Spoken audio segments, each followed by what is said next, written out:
اعوذ باللہ السمیع العلیم من الشیطان اللعین الرجیم بسم اللہ الرحمن الرحیم الحمد للہ الذی ہدانا لہذا وما كنا لنہتدی لولا ان ہدانا اللہ لقد جاءت رسل ربنا بالحق ثم الصلاة والسلام والتحية والإكرام على سيدنا ومولانا ومولى الثقلين جد الحسن والحسين أبي القاسم مصطفى محمد وعلى آلہ الطیبین الطاہرین المعصومین المنتخبین المظلومین لا سیما ابن عمہ غالب علی کل غالب مولانا علی ابن ابی طالب وعلى صاحب الدعوات النبویۃ والصولۃ الحیدریۃ والعصمة الفاطمیة والحلم الحسنیة والشجاعة الحسینیة والعبادة السجادیة والمعاصر البعقریة والعاصار الجعفریة والعلوم الكاظمیة والحجج الرضویة والجود التقویة والنقاوة النقویة والحیبة العسکریة والغیبة الالہیة صاحب العصر والزمان امام الانس والجان الحجة القائم المنتظر المہدی ولعنة الله على أعدائهم أجمعين من يوم ظلمهم إلى لقاء يوم الدين وبعد يوم الدين أما بعد فقد قال رسول الله صلى الله عليه وآله إنا في قتل الحسين حرارة في قلوب المؤمنين لا تبردوا أبدا صلوات پر محمد وآلہ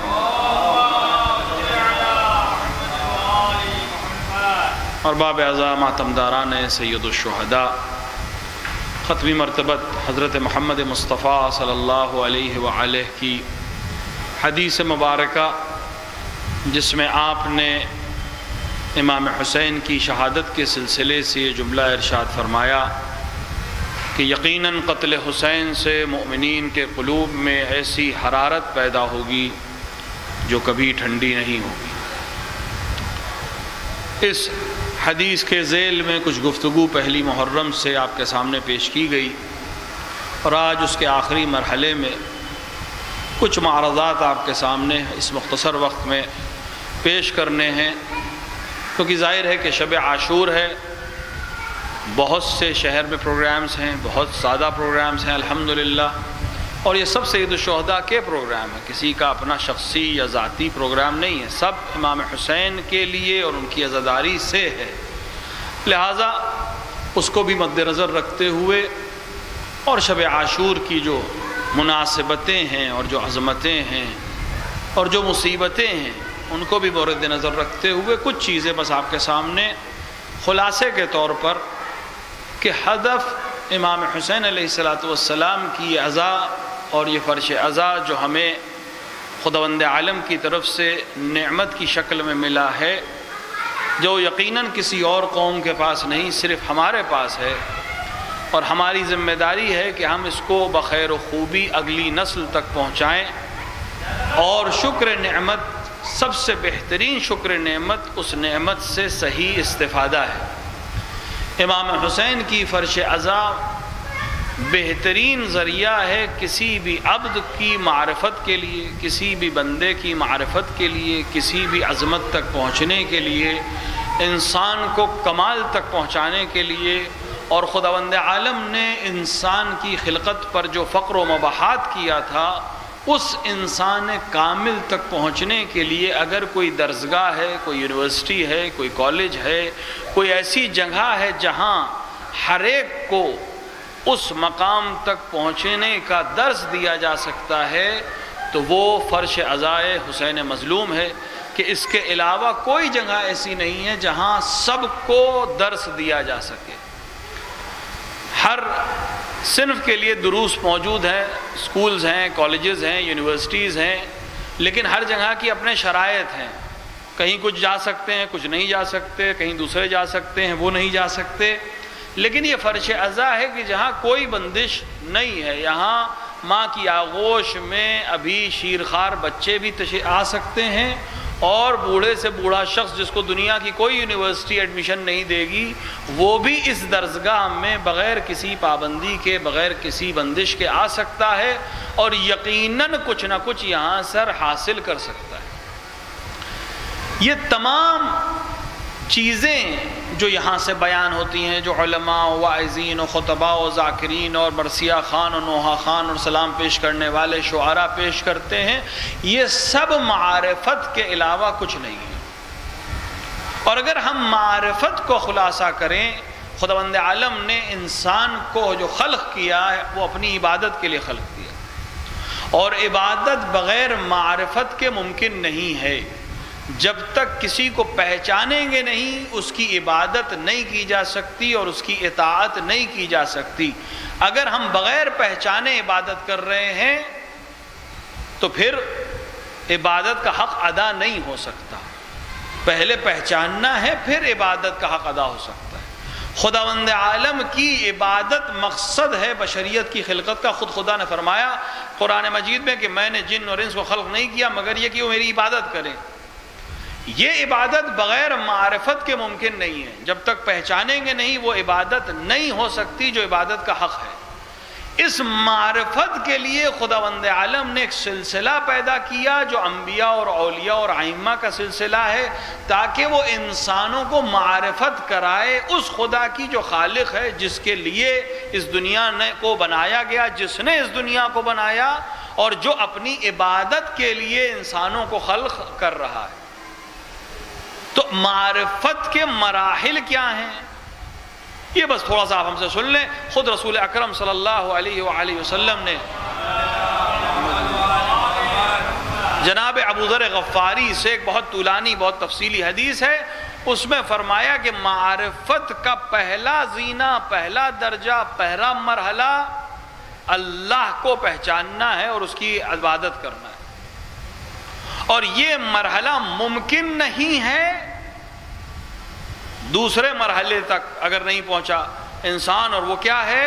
وہ ہے اس کے رسول کی اطاعت کرنا، اس کے رسول کی معرفت حاصل کرنا، اس کے رسول کی رسالت کو قبول کرنا اور اس کی اطاعت کرنا. کیوں؟ کیونکہ اگر رسالت مآب کو نہیں پہچانا تو اپنے ذہنی خداؤں کی تو پرستش ہو سکتی ہے، اس خدا کی پرستش نہیں ہو سکتی جس نے ہمیں بھیجا ہے. ایسا نہیں ہے کہ اگر رسول اکرم دنیا میں نہیں آتے تو لوگ پرستش نہیں کر رہے تھے، لوگ تو پرستش کر رہے تھے. انسان کی فطرت میں ہے عبادت کرنا. اگر آپ افریقہ کے کسی جنگل میں چلے جائیں جہاں ابھی تمدن نہیں پہنچا، ابھی بھی بہت سی جگہیں دنیا میں جہاں تمدن نہیں پہنچا ہے، ثقافت نہیں پہنچی ہے، وہاں بھی کسی نہ کسی کی وہ پرستش کرتے ہیں. وہ پرستش بتا رہی ہے کہ وہ فطرت انسانی ہے کسی کی پرستش کرنا، کسی اعلیٰ کی پرستش کرنا. یہ ذہن انسانی میں ہے کہ کوئی ہے جس نے ہمیں بھیجا ہے، ہم خود بخود نہیں آ گئے ہیں، کسی نہ کسی نے بھیجا ہے. تو پرستش وہ کر رہے ہیں، لیکن وہ اس خدا کی پرستش نہیں کر رہے ہیں جو واقعی ہے. تو پرستش فطرت میں ہے. وہ پرستش صحیح ہو جائے، عبادت میں تبدیل ہو جائے، اس کے لیے معرفت ضروری ہے. اور معرفت ہو نہیں سکتی جب تک اس کے پیغمبر کو پہچان نہ لیا جائے اور ان کی اطاعت نہ کر لی جائے. اور پیغمبر کہتے ہیں، اور تیسرا مرحلہ جو سب سے اہم مرحلہ ہے، خود پیغمبر اس حدیث شریف میں فرماتے ہیں، وہ ہے میرے اہل بیت سے محبت اور ان کی اطاعت کرنا. کیوں؟ کیونکہ اگر اہل بیت سے محبت اور اطاعت نہیں کی تو رسول کی اطاعت نہیں کی، اور اگر رسول کی اطاعت نہیں کی تو اس خدا کی اطاعت نہیں کی جس نے رسول کو بھیجا تھا. یہ سب ایک دوسرے سے جڑے ہوئے ہیں. ہم نماز کے بعد جو دعا پڑھتے ہیں وہ کیا دعا ہے؟ کہ خدا اپنے آپ کو پہچانوا دے. اللہم انی عرفنی نفسک، خدایا اپنی پہچان کروا دے. کہ جس نے تجھے نہیں پہچانا وہ ہلاک ہو گیا، اس نے دین نہیں جانا۔ اس کے فوراً بعد ہم کیا دعا کرتے ہیں؟ خدایا اپنے نبی کو پہچانوا دے کہ جس نے تیرے نبی کو نہیں پہچانا اس نے تجھے نہیں پہچانا۔ اور اس کے فوراً بعد ہم کہتے ہیں خدایا اپنے ولی اور حجت کو پہچانوا دے کہ جس نے تیرے ولی اور حجت کو نہیں پہچانا اس کا دین چلا گیا۔ تو سلسلہ ایسا نہیں ہے کہ ادھر سے، سلسلہ ادھر سے ہے۔ ولی کو پہچاننا ہے تاکہ رسول کی اطاعت ہو، رسول کی اطاعت کے نتیجے میں خدا کی اطاعت ہوگی۔ حسین جو میدان کربلا میں آئے وہ اسی سلسلے کو نصب کرنے کے لیے آئے تھے۔ کیا حسین کے زمانے میں نماز نہیں ہو رہی تھی؟ نماز تو لوگ پڑھ رہے تھے۔ کیا روزہ نہیں رکھ رہے تھے؟ روزہ بھی رکھ رہے تھے، حج بھی کر رہے تھے، خمس بھی دے رہے تھے، زکوٰۃ بھی دے رہے تھے۔ تو پھر حسین کیوں کہہ رہے ہیں امر بالمعروف کرنا ہے، نہی عن المنکر کرنا ہے، اصلاح کرنی ہے، اپنے جد کی سیرت کو زندہ کرنا ہے، اپنے بابا کی سیرت کو زندہ کرنا ہے؟ کیا چیز ہے جو نہیں ہو رہی ہے؟ اہل بیت کی اطاعت نہیں ہو رہی ہے، اہل بیت سے محبت نہیں ہو رہی ہے، نتیجے میں رسول کی اطاعت نہیں ہو رہی ہے، نتیجے میں خدا کی معرفت کے بنا عبادت کی جا رہی ہے۔ وہ حج کر رہا ہے لیکن اس خدا کو پہچانتا نہیں ہے جس نے حج واجب کیا ہے۔ وہ نماز پڑھ رہا ہے لیکن اس کی نیت وہ اس خدا کے سلسلے میں نہیں ہے، وہ قربت حاصل نہیں کر پا رہا ہے جو اس نماز سے ہونی چاہیے۔ وہ روزہ رکھ رہا ہے لیکن بغیر معرفت کے روزہ رکھ رہا ہے۔ حسین جو میدان کربلا میں آئے ہیں وہ یہی سمجھانے آئے ہیں کہ اگر بغیر اہل بیت کی محبت اور اطاعت کے تم دین سمجھنا چاہو گے تو نتیجہ کیا ہوگا کہ تم یزید جیسے کو حاکم اسلامی بنا لو گے۔ اسلام جو امن کا مذہب ہے، محبت کا وزن ہے، تسلیم کا مذہب ہے، رضا کا مذہب ہے، لوگوں کو آزادی دیتا ہے۔ لکم دینکم ولی الدین سے بڑھ کر کوئی آزادی بیان ہو سکتی ہے دنیا میں؟ اسلام نے اعلان کر دیا کہ میرا دین، ہمارا دین سب سے افضل ہے، ہمارا دین سب سے بہتر ہے، لیکن لکم دینکم ولی الدین، اگر تم اس کے باوجود اپنے دین پہ رہنا چاہتے ہو تو تمہارا دین تمہیں مبارک، ہمارا دین ہمارے پاس ہے۔ اس سے بہتر پیغام یکجہتی اور امن کا کون دین دے رہا ہے؟ لیکن ایسے دین پر حاکم یزید جیسا اگر ہو جائے تو یہ سوالیہ نشان ہے ان مسلمانوں پر جو اپنے آپ کو مسلمان کہہ رہے تھے اور یزید جیسے کی بیعت کر رہے تھے۔ وہ اسلام جو کامل ترین دین ہے، جو محبت کا دین ہے، جو اصلاح کا دین ہے، جو زندہ کرنے کا دین ہے، جو حرمتوں کو لحاظ کرنے کا دین ہے، جو دوسروں کی محبت کے ساتھ آگے بڑھنے والا دین ہے، اگر وہاں فاسق اور فاجر کو حاکم اسلامی بنایا جا رہا ہے تو سوال ان مسلمانوں سے کیا جانا چاہیے جو اپنے آپ کو مسلمان کہہ رہے تھے اور یزید جیسے کی حکومت کو تسلیم کر رہے تھے۔ جب تک وہ تسلیم نہیں کرتے حاکم وہ کیسے ہو جائے گا؟ حسین اس لیے میدان میں آئے تھے کہ لوگوں کے سامنے اس راز کو واضح کر دیں کہ بغیر اہل بیت کے اگر تم دین تک پہنچنا چاہتے ہو تو تمہارے ذہن کا دین ہو سکتا ہے، وہ دین نہیں ہو سکتا جو رسول لے کر آئے تھے، وہ دین نہیں ہو سکتا جو اللہ کے لیے یہاں قابل قبول۔ حسین اس دین کے دفاع کے لیے آئے ہیں، وہ دین جو ولایت اور محبت اہل بیت کے ساتھ ہے، کیونکہ اس کے بنا کوئی بھی ڈیفینیشن ہو سکتی ہے، دین نہیں ہو سکتا۔ وہ دین جو قابل قبول ہو بارگاہ الہی میں، وہ بغیر اہل بیت کے ہو ہی نہیں سکتا۔ کیونکہ اگر بغیر اہل بیت قرآن سمجھنا چاہیں گے نہیں سمجھ سکتے، رسول کو سمجھنا چاہیں گے نہیں سمجھ سکتے، خدا کو پہچاننا چاہیں گے نہیں پہچان سکیں گے۔ اب وقت نہیں ہے، موقع نہیں ہے، شب عاشور ہے، ہم تفصیل میں نہیں جا سکتے، ورنہ اہل بیت نے جس خدا کو پہچنوایا ہے وہ کون ہے، اور دنیا کی کتابوں میں جو خدا لکھا گیا ہے، یعنی مسلمانوں کی حدیث کی کتابوں میں جو خدا لکھا گیا ہے، اگر ان کا مقابلہ کریں گے تو آپ کو ہنسی آئے گی۔ وہ خدا جو کسی آسمان سے اتر کے دوسرے آسمان پہ بیٹھے، جس کے بیٹھنے سے آوازیں آئیں، ہم کسی ایسے خدا کی پرستش کرتے ہیں؟ یہ کیوں ہے؟ کیونکہ ایسے خدا کی پرستش کر رہے ہو جس کو اہل بیت سے نہیں لیا ہے. ایک ایسا رسول جو ایسا عمل کرے جو ہم اور آپ اپنے معاشرے میں نہیں کرتے ہوں. منبر کی حرمت مانے ہیں، لیکن رسول کی طرف ایسے عمل کی نسبت دینا جو ہم اور آپ اپنے معاشرے میں پسند نہیں کرتے کرنا، وہ ختمی مرتبت کی طرف نسبت کیوں دی جا رہی ہے؟ کیونکہ وہ رسول ذہن کا بنایا ہوا یا لوگوں کا بنایا ہوا رسول ہے، اہل بیت کے در سے لیا ہوا رسول نہیں. اہل بیت بتائیں گے رسول کیسے ہیں، عظمت رسول کیا ہے، خدا کی عظمت کیا ہے، خدا کی معرفت کیا ہے، یہ اہل بیت بتا سکتے ہیں، ان کے علاوہ کوئی نہیں بتا سکتا. اس سلسلے کو زندہ رکھنے کے لیے حسین کربلا میں آئے اور اس سلسلے کی بقا کے لیے حسین کا ساتھ وہ دے رہے تھے جو معرفت کے اعلیٰ درجے پہ پہنچ چکے تھے، جو اطاعت کے ان مراحل پہ پہنچ گئے تھے کہ حسین کہہ رہے تھے چلے جاؤ، اور وہ کہہ رہے تھے کہ اگر آپ کو چھوڑ کر چلے گئے تو کیا ملا، اور جس نے آپ کو پا لیا اس نے کیا کھویا. یہ معرفت ہے، کیونکہ وہ سمجھ رہا ہے کہ اگر امام حسین مل گئے تو سب مل گیا ہے، اور اگر امام حسین کو میں چھوڑ کر چلا بھی جاؤں گا اس دنیا میں کتنے سال جیوں گا، 10 سال 20 سال 30 سال 50 سال، آخر موت آئے گی. حسین کو چھوڑ کر جب مروں گا تو وہ موت کہلائے گی، حسین کے ساتھ جو مروں گا وہ حیات کہلائے گی.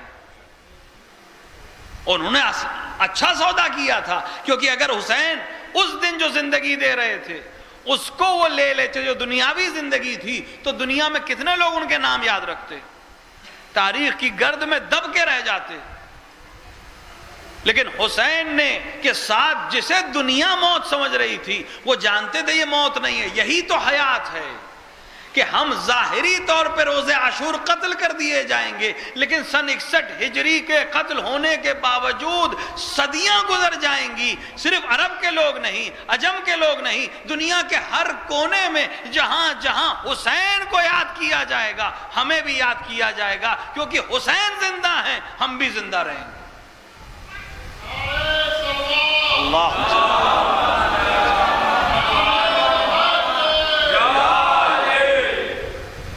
اور یہ سلسلہ صرف روز عاشورہ تک نہیں ہے، اس کی بہترین مثال خود ہمارا شہر ہے. دنیا میں کتنے سلاطین آئے اور چلے گئے، کتنی بادشاہتیں آئیں اور ختم ہو گئیں، تاریخ کے ورق میں ان کے نام رہ گئے ہیں، میوزیم میں ان کی تصویریں رہ گئی ہیں. لیکن اگر نام زندہ رکھنا ہے تو شہدائے کربلا نے درس یہ دیا تھا، اپنے آپ کو حسین سے ملا لو، حسین چونکہ زندہ رہیں گے تم بھی زندہ رہو گے. آج سلاطین اودھ کو کیوں یاد رکھا گیا ہے؟ کیونکہ انہوں نے اپنے خزانوں سے اپنے محل نہیں بنائے، حسین کی امام بارگاہیں بنائی. جس نے امام بارگاہ بنائی وہ زندہ رہ گیا.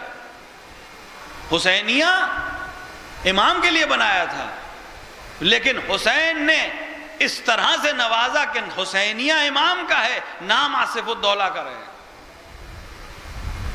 نام امجد علی شاہ کا رہے گا، نام محمد علی شاہ کا رہے گا. اگر وہ بھی اپنے قصر بنانے میں لگ جاتے تو بڑے بڑے سلطنتیں ختم ہو گئی، نام بھی گم ہو گئے. جب تک حسینی زندہ رہیں گے، جب تک عزاداری ہوتی رہے گی، تب تک ایک بار ضرور یاد کیا جائے گا کہ کوئی بادشاہ تھا جس نے محبت حسین میں اس کو بنایا تھا. دنیا میں کتنے شاعر آئے اور چلے گئے. اگر آپ ادب کے اسٹوڈنٹ ہیں تو آپ پڑھیں گے اس کو، ورنہ کون پڑھتا ہے. لیکن 200 برس گزرنے کے بعد بھی آج بھی گلیوں میں، کوچوں میں، دیہاتوں میں لوگ انیس کا کلام پڑھتے ہیں. صرف آپ کے شہر تک محدود نہیں ہے، بلکہ اس ملک تک محدود نہیں ہے، کیونکہ اس ملک سے لوگ ہجرت کر کے جب دوسرے ممالک میں گئے تو عزاداری تو یہیں سے لے کے گئے تھے. اردو زبان میں دنیا میں جہاں بھی عزاداری ہو رہی ہے، انیس کو پڑھا جا رہا ہے، دبیر کو پڑھا جا رہا ہے. یہ ان کے زندہ ہونے کی علامت ہے. ظاہر ہے جسم ان کا ختم ہو گیا, مٹی میں چلا گیا, لیکن کلام زندہ ہے. کیوں زندہ ہے؟ کیونکہ اس زندہ کے لیے کہا تھا جو صبح قیامت تک زندہ رہنے والا ہے. یہ احسان اہل بیت کا یہ کرم ہے, جو ان سے منسلک ہو گیا وہ زندہ رہے گا. یہ شب منسوب ہے اصحاب حسینی سے. ہمارے شہر کا دستور ہے, البتہ تقریباً ثقافت ہند و پاک میں یہ ہے کہ شب عاشور ہم امام بارگاہوں میں چراغاں رکھتے ہیں. اس کی یہ کیوں رکھتے ہیں؟ اکثر لوگ جاتے ہیں کہ ایک امام بارگاہ میں جائیں گے, پھر دوسری میں جائیں گے, پوری شب تقریباً اسی میں بسر ہوتی. بہترین عمل ہے آج کی رات جاگنا, اور اس میں بہترین عمل ہے سید الشہداء پر گریہ کرنا. آج میں تفصیل سے روایت دیکھ رہا تھا, جو شخص شب عاشور جاگے, گریہ کرے یا دوسروں کو گریہ کروائے, شب عاشور حسین کو یاد کرے, حسین کی مصیبت کو یاد کرے, گریہ کرے, دوسرے کو رلائے یا تباکی کرے, یعنی چہرہ گریہ زدہ انسان جیسا بنائے. رونا نہیں آ رہا ہے لیکن شکل رونے والی ہے. تو روایت بہت تفصیلی روایت ہے, کہہ رہی ہے کہ آخر میں کہ روز محشر خدا اسے اس طرح سے محشور کرے گا کہ وہ شہیدوں کے خون میں آغشتہ ہوگا. وہ خود شہید نہیں ہوا ہے, لیکن انہی شہیدوں کے خون کے ساتھ محشور کیا جائے گا جو حسین کی رکاب میں شہید ہوئی. اتنی عظمت ہے اس عزاداری کی.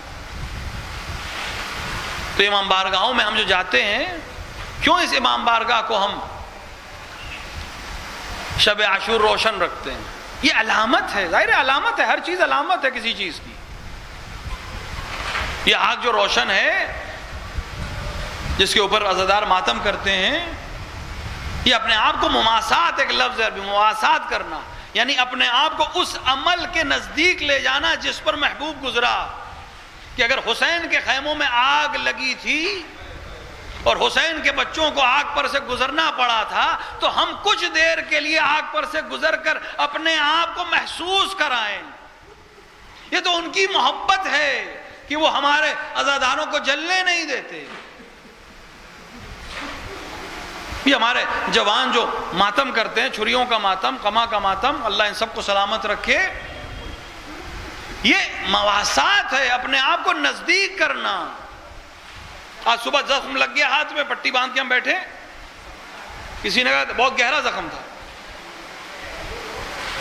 کسی نے کہا کہ بہت گہرا زخم ہے, تکلیف. اپنے ہاتھ تکلیف ہے, لیکن ایک بات سوچتا ہوں, ایک زخم ہے, اپنے ہی ہاتھ سے غلطی سے لگا ہے, گہرا ہے لیکن ایک ہے, دوا بھی مل گئی ہے.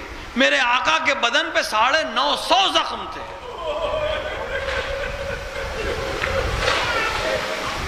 آپ جسم انسانی تصور کریں, اس پہ 950 زخم اگر لگیں گے تو اس جسم میں کیا ہوگا؟ یعنی زخم پر زخم تھے, اور حسین کے زخم کا مداوع کرنے والا بھی کوئی نہیں ہے. شب عاشور ان عزاخانوں میں رونق کیوں ہے؟ علامت ہے. کس چیز کی علامت ہے؟ کہ آج حسین کے خیمے میں افراد زندہ ہیں. آج ہر خیمے میں چراغ روشن ہے, آج ہر خیمے سے تسبیح اور تہلیل اور نماز کی آوازیں آ رہی ہیں. کہیں بریر باتیں کر رہے ہیں, کہیں حبیب تقریر کر رہے ہیں, کہیں زہیر ابن قین دوسروں کو داد شجاعت دے رہے ہیں. یہ آج امام باڑے جو ہمارے روشن ہیں, یہ اسی علامت کے طور پر ہیں کہ یہ خیمے حسین کے آباد ہیں. کل جب آپ یہاں آئیں گے تو یہاں اندھیرا ہوگا. یہ اندھیرا کس چیز کے لیے؟ کیونکہ خیام حسینی کل شب میں جل چکے ہوں گے. یہ شب عاشور آخری رات ہے جب لیلا علی اکبر کو دیکھ رہی ہیں, جب ام فروہ قاسم کے چہرے کو دیکھ رہی ہیں, جب زینب عنو محمد کو دل بھر کے دیکھ رہی ہیں. حسین تصویر پیغمبر کو کتنی بار دیکھتے ہوں گے کہ کل یہ تصویر خون میں آغشتہ ہوگی. شب عاشور، عبادتوں کے وہ رات جس میں حسین کے سارے چاہنے والے حسین کو گھیرے ہوئے. سیدانیوں کو کتنا اطمینان ہے آج کی شب. کیوں اطمینان ہے؟ کیونکہ خیمے کا تلایا ابو الفضل العباس کر رہے ہیں. ایسا نہیں کہ دشمن 9 تاریخ کے لیے ملتا ہے کہ حسین چاروں طرف سے گھیرے جا چکے ہیں، اب کوئی حسین تک نہیں آ سکتا. اور یہی وجہ ہے حسین اپنے اصحاب سے کہہ رہے تھے کہ اب ہم تک کوئی نہیں آ سکتا، جا سکتے ہو. حسین سے ساتھ چھوڑنے والوں سے کوئی مطلب نہیں تھا. حسین کا جملہ بتا رہا ہے اگر جانا چاہتے ہو تو چلے جاؤ. اس طرح سے راستہ روکا گیا ہے کہ اگر کوئی حسین کو چھوڑنا چاہے تو ہم اس کو آزاد کر دیں گے، لیکن حسین کا مدد کرنے والا کوئی نہیں آ سکتا. شاید یہی کوئی موقع ہوگا جب حسین نے اپنے اصحاب کو اکٹھا کیا ہوگا، حجتوں کو تمام کیا ہوگا، چراغ کو گل کیا، یہی کہہ کر گل کیا کہ اگر شرم آتی ہے تو اس اندھیرے میں چلے جاؤ، اور اس کے باوجود بھی شرم آتی ہے تو ہمارے گھر سے کسی ایک بچے کا ہاتھ پکڑ کے اپنے ساتھ چلے جاؤ. ایک جملہ آپ کی نظر کروں، حسین نے یہ جملہ کہہ دیا، وہاں خاموشی تھی. ظاہری طور پہ نہ حسین انہیں دیکھ پا رہے تھے اس اندھیرے میں، نہ وہ حسین کو دیکھ پا رہے تھے. یہ تو معلوم ہے کوئی نہیں گیا، لیکن اس وقت امکان میں تھا، لوگ جا سکتے تھے، حسین نے اجازت دی تھی. اس وقت حسین نے ایک جملہ کہا، کاش میں اس جملے کو ادا کر سکوں، آپ سمجھ سکیں. حسین نے کہہ دیا چلے جاؤ، حجت تمام کر دی. کچھ دیر بعد حسین نے ایک شخص کا نام لیا. حسین نے کہا عباس چراغوں کو روشن کر دو. اس جملے کا مطلب سمجھے آپ؟ یعنی حسین کو یقین تھا کہ سب جا سکتے ہیں، سب مجھے چھوڑ کر جا سکتے ہیں، لیکن میرا بھائی عباس کہیں نہیں جائے گا. لہٰذا یقین سے کہا تھا عباس چراغوں کو روشن کر دو. کتنا یقین ہے حسین کو عباس کی وفاؤں پر. شب کے سناٹے میں حسین نے مہلت لی ہے عبادت کے لیے. حسین عبادتوں میں مصروف، اصحاب حسین عبادتوں میں مصروف. شب کے کسی پہر میں حسین کے صحابی نے دیکھا کہ حسین مقتل کی طرف جا رہے ہیں. اسے ڈر ہوا، خوف ہوا کہ کہیں ایسا نہ ہو دشمن اکیلا ہونے کا فائدہ اٹھا کر شب میں حسین پر حملہ کر دیں. لہٰذا آہستہ سے حسین کے پیچھے پیچھے چلنے لگے.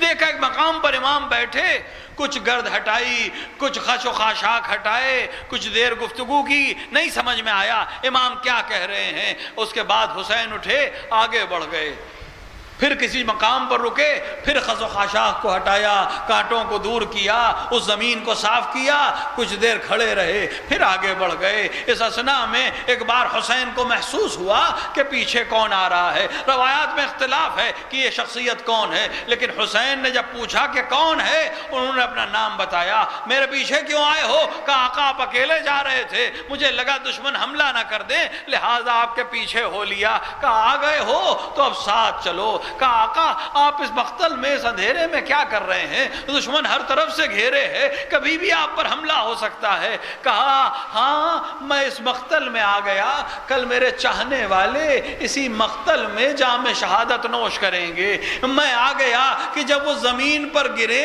تو یہ زمین کے کانٹے ان کی بدن کو اذیت نہ کریں، یہ پتھر انہیں اذیت نہ کریں. میں کہوں گا مولا اپنے چاہنے والوں کی اتنی محبت، آپ جس وقت گریں گے اس وقت کون آپ کی نصرت کرے گا؟ اجرکم اللہ. ہاں آواز دینا شروع کی. وہ جو مقام دیکھ رہے ہو وہاں علی اکبر شہید کیے جائیں گے. وہ جو مقام دیکھ رہے ہو وہاں حبیب گھوڑے سے تیورا کے زمین پہ گریں گے. اس مقام پر قاسم کو پامال کیا جائے گا. اس مقام پر اون و محمد اپنے گھوڑے سے زمین پر گریں گے. حسین بتاتے جا رہے ہیں. یک محسوس ہوا کہ صحابی کا ذہن آپ کی طرف نہیں ہے، متوجہ نہیں ہے. آواز دی.